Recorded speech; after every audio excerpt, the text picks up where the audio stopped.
আরে এই খেতে বসেছি গো। কি রান্না করেছি? ও মা বলো না, আজকে অনেক কিছু রান্না করেছি। ইলিশ মাছ রান্না করেছি, পাবদা মাছ রান্না করেছি। তোমার জামাই আজকে অনেক কিছু বাজার করেছিল। কত কি রান্না করেছি। আচ্ছা ঠিক আছে, তুমি এখন রাখো, আমি খেয়ে নিই, খুব খিদে পেয়েছে। হ্যাঁ। কি দরকার ছিল মিথ্যে কথাটা বলার? খাচ্ছি তো শাক ভাত। কিছু মিথ্যে মিথ্যে নয় গো, সেটা সত্যির থেকেও বেশি বড় জায়গা রাখে। মানে?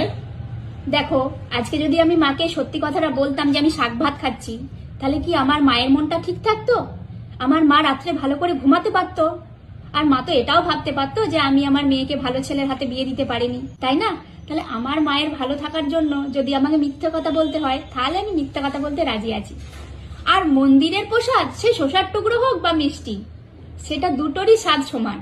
আমি আমার স্বামীর ঘরে শাক ভাত খাচ্ছি না মাছ ভাত খাচ্ছি, সেটা বড় মানে হয় না।